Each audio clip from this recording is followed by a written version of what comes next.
Hello everyone, welcome to my channel. আজকে আমি তোমাদের সাথে একটা নতুন মেকআপ টিউটোরিয়াল শেয়ার করব। তো দেখো, প্রথমেই আমি একটা ময়শ্চারাইজার ইউজ করে নিয়েছি। ময়শ্চারাইজারটা ভালো করে মুখের মধ্যে ইউজ করে নেওয়ার পর আমি প্রাইমারও দিয়ে দিয়েছিলাম, কিন্তু এখানে প্রাইমারের ক্লিপটা আমার নেওয়া হয়নি।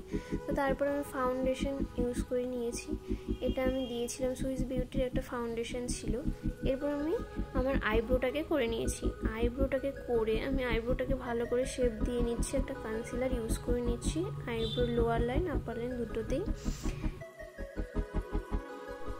এরপর দেখো, আমি সুন্দর করে আমার আইব্রোটাকে ড্র করে নিলাম। ড্র করে আমি অপোজিট সাইডের আইব্রোটাকেও সুন্দর করে ড্র করে নিয়েছি।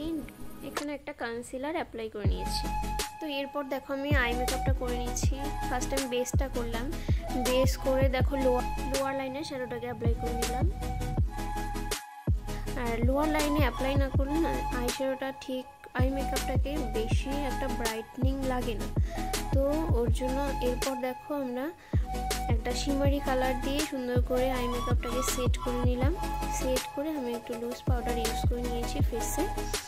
এরপর এটা তো মাস্ট জানো তোমরা, মাস্কারাটা লাগাতেই হবে। মাস্কারা ছাড়া কখনোই আমাদের আই মেকআপটা ফুটবে না। আর আই মেকআপে যেমন এই মাস্কারাটা হচ্ছে একটা ইম্পর্টেন্ট পার্ট।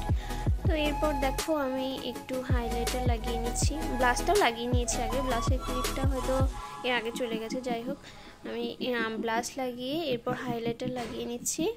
হাইলাইটারটা আমি একটু আমার কলার বোনগুলোতেও অ্যাপ্লাই করে নিচ্ছি, যাতে একটু সুন্দর হাইলাইটেড হয় ফেসটার সাথে।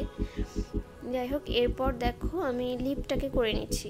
ফার্স্টে আমি একটা লিপ লাইনার দিয়ে লাইনটাকে করে নিলাম। লাইনটাকে ড্র করে আমি সুন্দর করে একটা ডার্ক লিপস্টিক আমি অ্যাপ্লাই করেছি। দেখতেই পাচ্ছ তোমরা, কালারটা খুবই মিষ্টি লাগছে। এরপর তোমরা ট্রানজিশনটা দেখে নাও। দেখো কি সুন্দর একটা ব্রাইটনিং আমার স্কিনে লাগছে, খুবই সুন্দর। আমার তো লিটারেলি আমার পছন্দ হয়েছে আমার মেকআপটা। এটা তোমরা যে কোনো ওয়েডিং পারপাস বা যে কোনো পার্টিতে তোমরা এভাবে মেকআপ করতে পারো, তোমাদের জন্য খুবই হেল্প হবে। Bye bye.